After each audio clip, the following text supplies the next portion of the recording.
Merhaba sevgili arkadaşlar. Ben Soner Soyer. Yeni bir ders videosuyla yeniden birlikteyiz.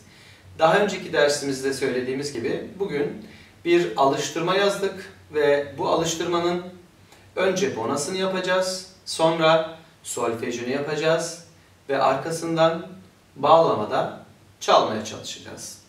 Sizler de hazırsanız buyurun başlayalım. Şimdi sevgili arkadaşlar, alıştırmamız 4/4'lük usulle yazılmış. 1/4'lük süremiz var, 2'lik süremiz var. Bakın satırın sonunda 1'lik yani 4/4'lük süremiz var. Yine aşağılarda 2'lik süremiz var. Yine en sonunda 2'lik süremiz var ve 2'lik esimiz var. Ve bir ayrıntı daha, röprizimiz var. Neydi röpriz? Röpriz bir tekrar işaretidir. Konulduğu yerden daha önce eğer konulmamışsa satır başına kadar döner. Ama daha önce konulan bir yer varsa konulduğu yerden bir önceki yere kadar döner ve oradan tekrar yapar. Şimdi burada satırın başında var, diğer satırın sonunda var. Dolayısıyla biz bunu okuyup buraya geldikten sonra tekrar satırın başına dönüp tekrardan okup buraya kadar geleceğiz sevgili arkadaşlar. Şimdi öncelikle bonasını yapalım bu eserimizin. Hazır. La, si, do, si. Do, si, la. Si, do, si, la. Si, la, si, do, si. Do, si, la. Si, do, si, do. La. Ne yaptık? Şimdi bitirdik. Röprizimiz var. Röprizden satırın başına tekrardan geri dönüyoruz. La, si, do, si. Do, si, la. Si, do, si, la. Si, la, si, do, si. Do, si, la. Si, do, si, do, la. Ve böylelikle ne yaptık sevgili arkadaşlar? Bu alıştırmamızın bonusunu tamamlamış bulunmaktayız. Şimdi hep birlikte bu alıştırmamızın solfejini yapalım. Yani seslendirmesini yapalım.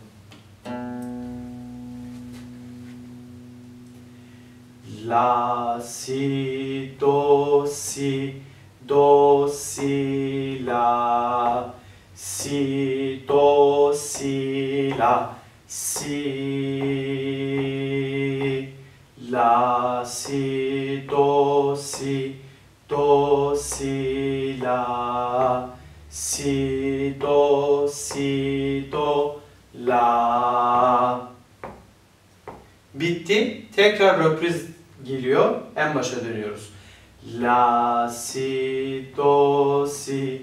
Do, si, la. Si, do, si, la. Si, la, si, do, si.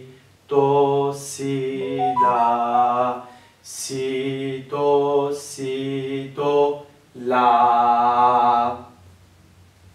Evet, böylelikle eserimizin hem bonasını yapmış olduk hem solfejini yapmış olduk.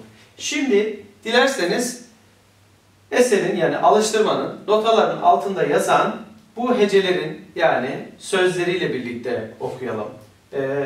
Öncelikle ben ne yazdığını belki kameradan çok iyi göremezsiniz, seçemezsiniz diye tekrar edeyim. İki arkadaşıdık, çıktık dağlara, barutsuz tüfeklerle tavşan vurmaya. Şimdi okuyorum arkadaşlar.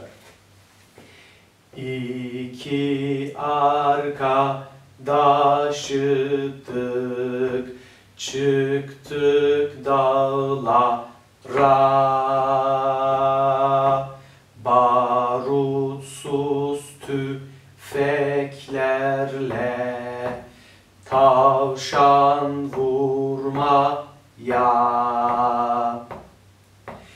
İki arkadaşıdık, çıktık dağlara, barutsuz tüfeklerle tavşan vurmaya. Evet, sevgili arkadaşlar, önce alıştırmamızın bonasını yaptık, arkasından solfejini yaptık ve en sonda sözleriyle birlikte eseri, yani tıpkı bir türküyü okurmuş gibi bunu da ölçü vuruşumuzu da göstererek, süreyi de göstererek okudum. Dilerseniz şimdi bu eserin, bu alıştırmanın bağlamasını çalalım. Evet sevgili arkadaşlar, alıştırmamızın önce bonasını yaptık, sonra solfejini yaptık. Şimdi de bağlamasını çalacağız. Yani bayağı bağlamada çalınan hali. Eserimiz gördüğünüz gibi yine 4/4'lük. Sayalım. 1, 2, 3, 4. La, si, do, si, do, si, la, si, do, si, la, si,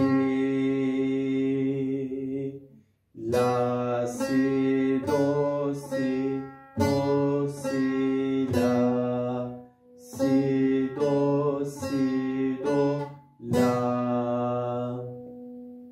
Reprizimiz var. La, si, do, si, do, si, la, si, do, si, la, si, la, si, do, si, do, si, la, si, do, si, do, la. Ve böylelikle ne yaptık arkadaşlar? Alıştırmamızı bağlamada reprizini de tekrar ederek çaldık. Burada dikkat etmemiz gereken şey şu arkadaşlar. Eseri bağlamada çalarken zamanı, süreyi kaçırmamak ve yanlış yapmamak için ayağımızı, ister sol ayağımızı ister sağ ayağımızı vurarak sürenin ve zamanın yanlış olup olmadığını anlayabiliriz. Ve böylelikle bugünkü videomuzun sonuna geldik. Bu dersimizde biz bağlama çalmak için ya da bağlamada bir eseri, bir türküyü çalabildiğimize aday olduğumuzu gösterdik. Bir alıştırmayı notalarını yazarak, bonasını yaparak, solfejini yaparak sonrasında da bağlamada tamamını çaldık. Bir sonraki videomuzda yeni bir türküyle bağlamada biraz daha yol almaya çalışacağız. Sevgili arkadaşlar, videolarımızı izledikten sonra beğenip paylaşmayı lütfen unutmayın. Bu tip videoların devamını gelmesini istiyorsanız kanalımızın abone sayısının ve izlenirliğinin çoğalması gerekiyor. Hepinize çok teşekkür ederim izlediğiniz için. Bir sonraki ders videosunda görüşmek dileğiyle. Hoşça kalın.